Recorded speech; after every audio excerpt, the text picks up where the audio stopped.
পরপর দুটো ক্লাস হবার পরে চায়ের তৃষ্ণায় একেবারে অস্থির হয়ে গেল আনিস। ওর বান্ধবী রেশমা বলল, চল দুজনে যেয়ে চা খেয়ে আসি। রেশমা ওর ক্লাসমেট এবং খুবই পছন্দের মানুষ। আনিস আর রেশমা চা খেতে গেল ভার্সিটি চত্বরের ক্যান্টিনে। সেখানে আরও বন্ধুরা আছে। দূর থেকে ওদেরকে দেখে বলল, কিরে, আমাদেরকে চা খাওয়াবি না আনিস? আনিস হেসে ফেলল। আসলে ওরা চা খাচ্ছিল সঙ্গে সিঙ্গারা, অর্থাৎ ওর বন্ধুরা। আনিস আর রেশমা দূরে যেয়ে একটা কোনায় বসে পড়ল চা আর সিঙ্গারার অর্ডার দিয়ে। চা খেতে খেতে রেশমা বলল, বাসায় বিয়ের কথা হচ্ছে, কী যে করি। আনিস বলল, এই তো আমরা ফাইনাল ইয়ারে, আগে পাশ করে বেরোই, একটা জব নেই, তারপর না হয় বিয়ে করা যাবে। রেশমা বলল, মনে হচ্ছে এবার পেরে উঠব না, বিয়েটা হয়েই যাবে, ছেলে কানাডা প্রবাসী। আনিস বলল, আমাকে ছেড়ে থাকতে পারবে?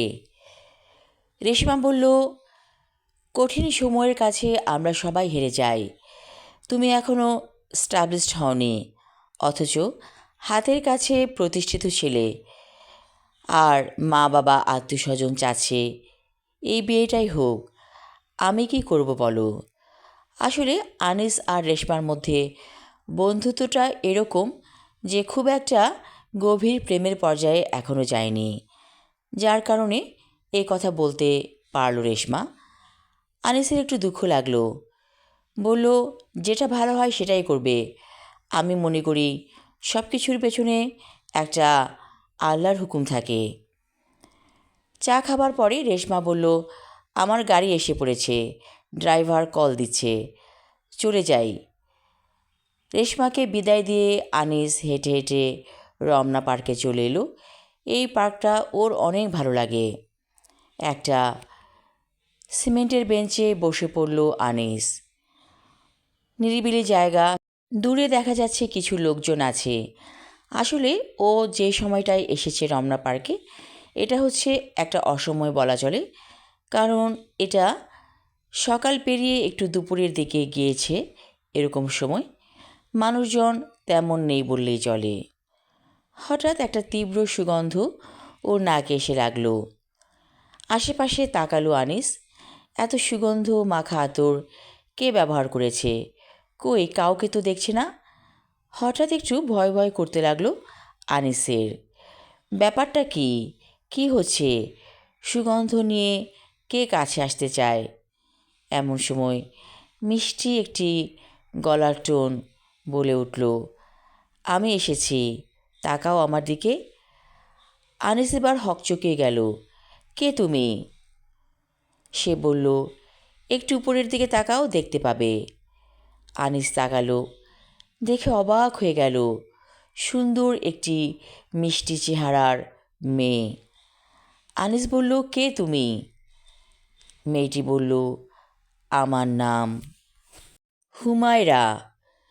আনিস বলল, তা বুঝলাম, কিন্তু তুমি যে মানুষ নও সেটাও বুঝতে পেরেছি, তো আমার সাথে কি কাজ তোমার? হুমায়রা বলল, তোমার সাথেই তো আমার কাজ। পারিবারিকভাবে আমাদের বিয়ে ঠিক হয়ে গেছে, তার মানে আমি তোমার হবু স্ত্রী। আনিস এবার হেসে ফেলল, বলল, তোমার সাথে আমার কেমন করে বিয়ে হবে? তুমি হচ্ছ পরী আর আমি হচ্ছি মানুষ। হুমায়রা বলল, পরী আর মানুষের বিয়ে হচ্ছে অনেক, সেটা তুমি জানো না। আনিস বলল, তাহলে পরিপূর্ণভাবে আমার কাছে এসো। হুমায়রা কাছে এলো। চারপাশ যেন আলো হয়ে গেল ওর আলোতে। আনিস বলল, তুমি এত সুন্দর। হুমায়রা হেসে ফেলে বলল, হ্যাঁ, এ কথা সবাই বলে। আনিস বলল, আমি এক পায়ে খাড়া, আমি রাজি তোমাকে বিয়ে করতে। হুমায়রা বলল, কিন্তু আমার কিছু শর্ত আছে, সেগুলো তোমাকে মানতে হবে। আনিস বলল, বলো তোমার শর্ত, শুনি। হুমায়রা বলতে লাগলো, আমাকে দেখার পর থেকে অন্য নারীর দিকে সেরকমভাবে তাকাবে না। আমি খুব ধার্মিক, 5 ওয়াক্ত নামাজ পড়ি। আমি চাই তুমি একমাত্র আমারই হয়ে থাকবে। আনিস বলল, তোমার মতো রূপবতী নারী যদি পাশে থাকে, আমি অন্য নারীর দিকে তাকাবই না। অনেকক্ষণ হুমায়রার সাথে কথা হলো আনিসের। হঠাৎ হুমায়রা বলল, তোমার জন্য একটা মজার হালুয়া এনেছি, খেয়ে দেখো। আনিস সে হালুয়া খাচ্ছে, গোলাপির পাপড়িতে ভরা সে হালুয়া।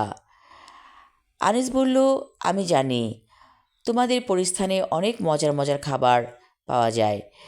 হালুয়াটা খেতে অসাধারণ হয়েছে। আমি আমার জীবনে এত মজার হালুয়া খাইনি। হুমায়রা হাসতে লাগলো, বলতে লাগলো, ছোটবেলায় তুমি অনেক খেয়েছো, সেই কথা তোমার মনে নেই। আনিস মনে করতে চেষ্টা করলো কবে এই হালুয়া খেয়েছে, কিন্তু কিছুই মনে করতে পারল না। হুমায়রা সব কথা খুলে বলল আনিসকে, কেমন করে ওর বাবার সাথে পরিচয় হয়েছিল ওর মায়ের। আনিস বলল, তবে আর দেরি কেন? আমাদের বিয়েটা হয়ে গেলেই তো তুমিও সুখী হবে, আমিও সুখী হব। হুমায়রা বলল, তুমি এত সহজে রাজি হয়ে যাবে আমি কোনোদিন কল্পনাও করিনি।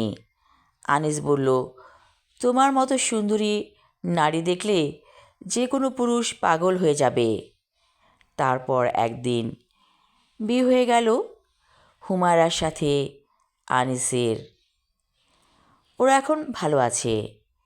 আর আনিসের মা বলেছে, তোরা তোদের মতো থাক, আর আমি এই গ্রাম ছেড়ে কোথাও যাব না। মায়ের কথা মতোই আনিস আর হুমায়রা ঢাকা শহরে সংসার করতে লাগলো এবং আনিস একটা খুব ভালো চাকরিও পেয়েছে। মাঝে মাঝে আতরজান বিবির অবাক লাগে ভাবতে, তার জীবনটা কতটা ঘটনাময়।